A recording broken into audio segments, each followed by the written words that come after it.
Olá, meu irmão, olá, minha irmã.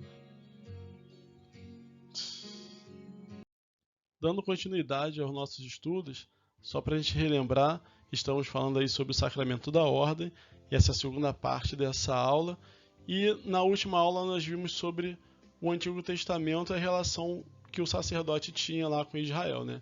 Israel, o sacerdote tinha a função de oferecer sacrifício, abençoar o povo em nome de Deus, realizar os serviços no santuário e também, depois do exílio da Babilônia, né, o sacerdote passou a dedicar-se inteiramente às coisas do culto.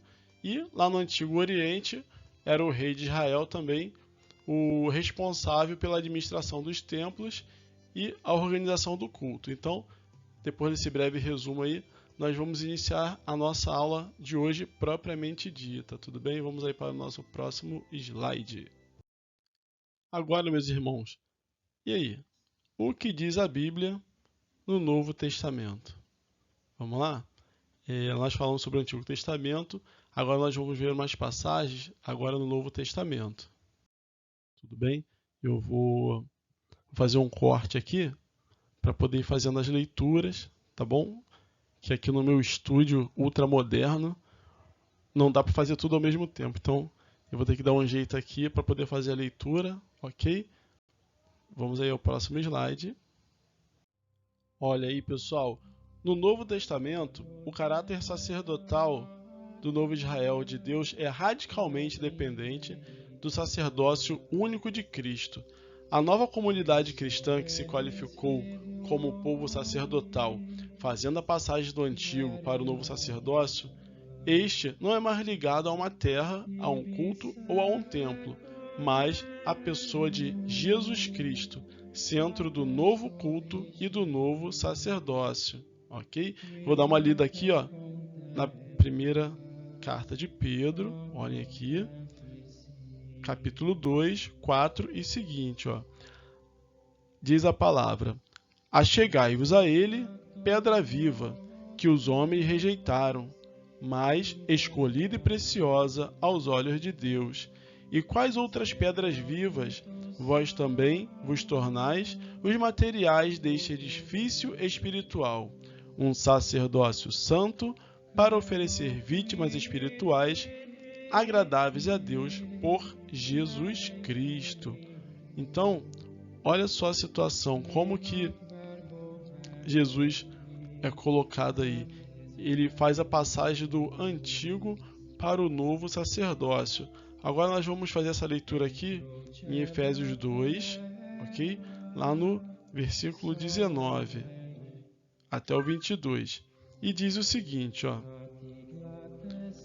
Consequentemente, já não sois hóspedes nem peregrinos, mas sois concidadãos dos santos e membros da família de Deus, edificados sobre o fundamento dos apóstolos e profetas, tendo por pedra angular o próprio Cristo Jesus.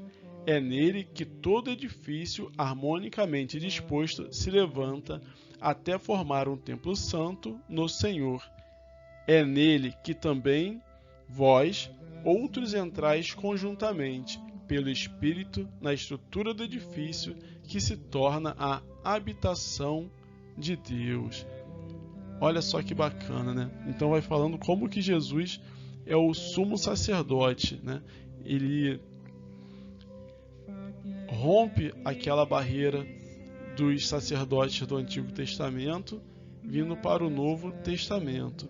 Agora aqui nós vamos dar uma lida em Hebreus, capítulo 5. Ok? Vamos procurando aí. Hebreus, capítulo 5.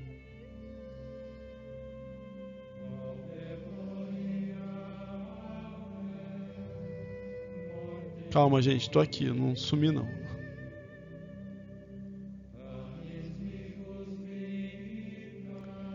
Versículo 8 e seguintes.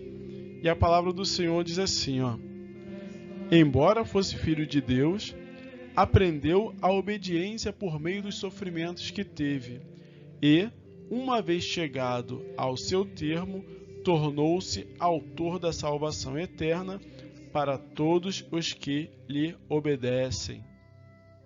Ok? Então, ó, chegado ao seu termo, tornou-se autor da salvação eterna. Ou seja, Jesus, ele mesmo é o sacrifício, né? Então é bem interessante nós vermos como que Jesus está sendo colocado aqui em todas essas passagens. Agora nós vamos lá em Hebreus 7, versículo 26. Olha só, 26 e seguinte, ó. Tal é, com efeito, o pontífice que nos convinha santo, inocente, imaculado, separado dos pecadores e elevado além dos véus, que não tem necessidade, como os outros sumos sacerdotes, de oferecer todos os dias sacrifícios, primeiro pelos pecados próprios, depois pelos do povo, pois isto fez de uma só vez para sempre, oferecendo-se a si mesmo. Então, essa leitura aqui, ó, Hebreus capítulo 7, versículo 26 seguinte, ela resume o que é Cristo para nós. Cristo, ele é o sumo sacerdote.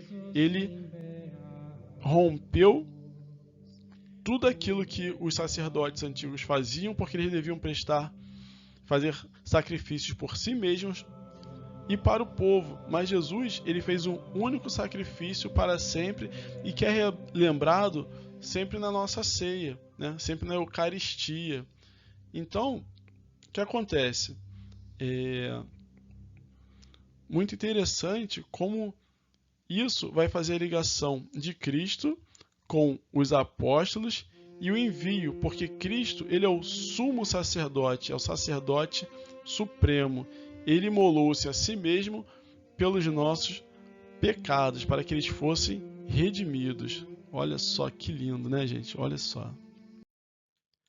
Continuando, então, Jesus, ele é sacerdote por sua própria constituição, pois une em sua pessoa a natureza divina e a natureza humana. Então, gente, consequentemente, o sacrifício de si, que oferece ao Pai, é o sacrifício perfeito e eficaz para a nossa salvação. Foi o que eu falei, tudo bem? Então, nós vamos ver aqui a questão dos apóstolos, a sua escolha, né? O que acontece? Os apóstolos, eles foram escolhidos e enviados pelo próprio Cristo, como ele mesmo foi enviado pelo Pai. Trata-se de uma verdadeira instituição por Cristo. Tudo bem? O que acontece? Cristo chamou os apóstolos para si, chamou os discípulos e dentre eles escolheu os 12 para enviar em missão. Então, onde que isso está na Bíblia, né? A pessoa fala assim, mas por que tem padre, por que tem bispo? Isso tudo vem também da sucessão apostólica. Como eu já falei na outra aula, sobre, quem lembra aí, sobre as chaves do reino, Jesus está lá falando com Pedro e fala, Pedro, tu és pedra, sobre esta pedra edificarei a minha igreja, e as portas do inferno não prevalecerão sobre ela. Então, naquele momento ali, é o legado de Jesus, passa para Cristo e para os apóstolos. Pedro é o cabeça, né, após Cristo, ele que fica aqui no comando, ele é o bispo, é o primeiro bispo, o primeiro papa, Pedro. Então aqui, ó, em João, capítulo 20, tá vendo aqui, pessoal? Capítulo 20, lá no versículo 21, olha só, diz a palavra, disse-lhes outra vez, a paz esteja convosco. Como o Pai me enviou, assim também eu vos envio a vós. Depois dessas palavras, soprou sobre eles e disse-lhes, recebei o Espírito Santo. Aqueles a quem perdoardes os pecados, ser-lhes-ão perdoados. Aqueles a quem retiverdes, ser-lhe-ão retidos. Olha como é que é importante essa passagem para a nossa fé.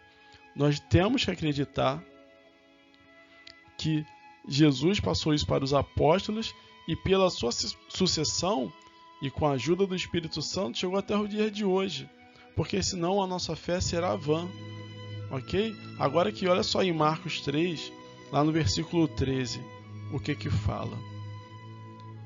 Depois subiu ao monte e chamou os que ele quis, e foram com eles. Designou 12 entre eles para ficar em sua companhia. Ele os enviaria a pregar com o poder de expulsar demônios. Olha como que Jesus,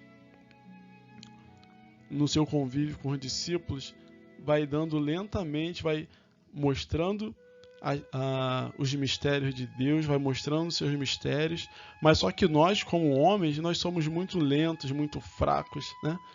Nós somos difíceis de entender aquilo que Deus quer mostrar com tanta clareza. Então, na sua forma didática, Jesus vai ensinando aos discípulos o que fazer e vai lentamente, passo a passo, e vai chamando eles ali para perto. E aqui, ó, em Lucas capítulo 22, versículo 14, diz o seguinte, ó: chegada a hora, Jesus pôs-se à mesa e com ele os apóstolos. No versículo 15, que é o seguinte: disse-lhes: tenho desejado ardentemente comer convosco esta Páscoa antes de sofrer. Ou seja, Jesus chama os discípulos para perto dele, para partilhar aquele momento, a sua ceia. No momento que Jesus chama os discípulos, ele está fazendo uma mudança. Nós, seres humanos, nós homens, estamos deixando, né, de ser seus servos e está ali nos pondo à mesa. Então, o rito de sentar-se à mesa para Israel, para o povo judeu, era uma coisa muito importante. Então, nós estávamos sendo chamados para participar da sua realeza, sendo chamados para participar do seu sacerdote, do seu sacerdócio.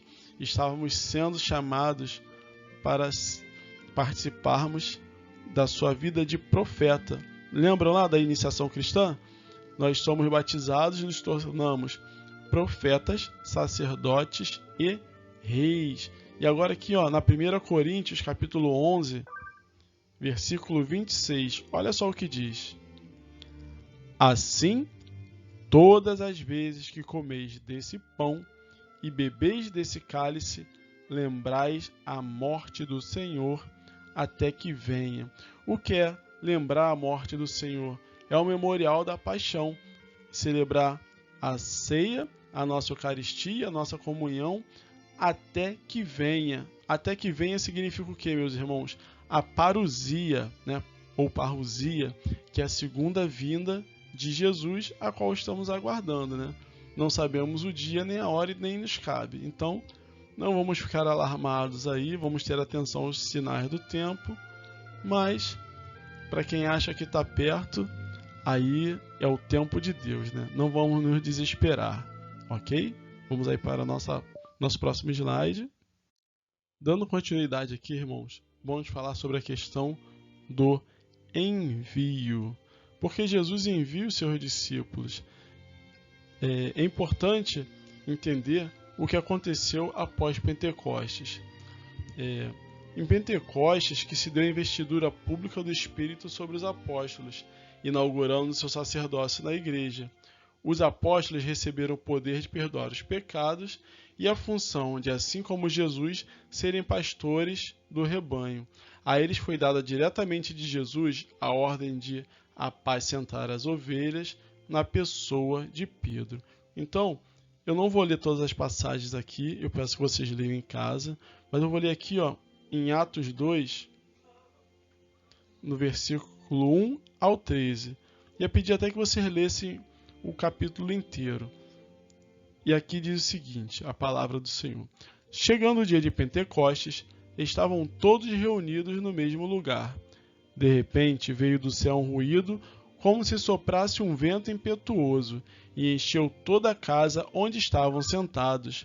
Apareceu-lhes então uma espécie de línguas de fogo, que se repartiram e pousaram sobre cada um deles. Ficaram todos cheios do Espírito Santo e começaram a falar em línguas, conforme o Espírito Santo lhes concedia que falassem. Então, depois dessa passagem aí, vocês, por favor, continuem. Vocês vão ver que vem o primeiro discurso de Pedro. Pedro, pescador, humilde, no seu primeiro discurso, converte bastante pessoas, né? Algumas, se eu não estou enganado, 4.000. Então, isso prova como que aquele homem, que era um rude, um pescador, né, colérico, ele foi transformado, porque as pessoas falavam que não seria possível que aqueles homens estivessem falando daquele jeito, ou seja, com tanto conhecimento. Então, olhem só como que Jesus vai transformando a vida desses homens. Ele os escolhe, os capacita e faz o seu envio. Então, vamos dar uma olhadinha aqui em João 20, lá no versículo 21. Olha só o que diz. Disse-lhes outra vez: a paz esteja convosco. Como o Pai me enviou, assim também eu vos envio a vós. Depois dessas palavras, soprou sobre eles, dizendo-lhes: recebei o Espírito Santo. Aqueles a quem perdoardes os pecados, ser-lhes-ão perdoados. Aqueles a quem retiverdes, ser-lhes-ão retidos. Então, olha só como é que Jesus passa a responsabilidade aos seus discípulos, aos seus apóstolos, né? Então, isso é muito importante para a nossa vida na igreja. A nossa igreja ela é católica, apostólica, romana, porque ela tem ascendência apostólica. Então, o Espírito Santo, que estava nos primórdios da igreja, permanece conosco até hoje, ok? Olha aí, pessoal, tô aqui de novo. Olha só, eu tenho uma pergunta para vocês. Olha aí. Munos, o que é? E 17 minutos, passei dos 15 um pouquinho. Então, essa pergunta aí eu vou responder na próxima aula, tá legal? Espero que vocês tenham gostado dessa aula aí. Curte, compartilha, comenta, vai lá no nosso canal Formação Continuada na Fé Católica, lá no Telegram. Se tiver dúvidas, coloque. Se tiver alguma observação, coloque também. Fala com seu amiguinho lá, sua família. Manda para aquela pessoa que está precisando de uma evangelização, uma fortalecida na fé. Estivemos então reunidos, meus amigos, minhas irmãs, meus irmãos, em nome de Deus que é Pai, Filho e Espírito Santo. Amém. Até a próxima, pessoal.